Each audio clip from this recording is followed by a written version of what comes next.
কুল্লু নাফসিন যায়িকাতুল মাউত, সমস্ত আত্মা, সমস্ত প্রাণ আল্লাহ তাআলা বলেন মৃত্যুর স্বাদ গ্রহণ করবে, মৃত্যুর স্বাদ গ্রহণ।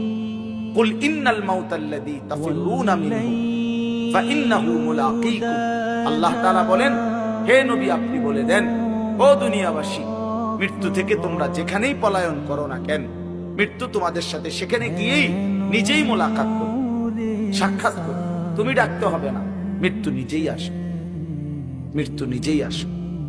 আইনামা তাকুনু ইউদরিকুমুল মাউতু ওয়ালাউ কুনতুম ফি বুরুজিন মুশাইয়াদা, আল্লাহ বলে তুমি যদি এমন একটা বিল্ডিং বানাও, ঘর বানাও, যে ঘরটা অনেক উঁচা, যে ঘরটার উপর দিয়া কেউ ভিতরে ঢুকতে পারবে না, যে ঘরটার মধ্যে একটা ছিদ্র নাই, একদম আটকানো, তো এরকম একটা ছিদ্রবিহীন সুউচ্চ ঘরও যদি তুমি বানিয়ে তার ভেতরেও তুমি আশ্রয় নাও, তো ইউদরিকুমুল মাউত, মৃত্যু তোমার সেখানেই পৌঁছবে,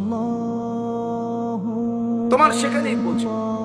প্রিয় ভাই আমার, বন্ধু আমার, নওজোয়ান সাথীরা আমার, মৃত্যু এক অনিবার্য বাস্তবতা, চিরন্তন বাস্তব, এটা গ্রহণ করতেই হবে।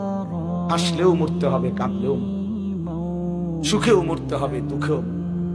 রাজপ্রাসাদ আর অট্টালিকার মানুষটাও মরে যাবে, জীর্ণ কুটিরে যে লোক থাকে, হ্যাঁ, সেই লোকটাকেও মরতে হবে।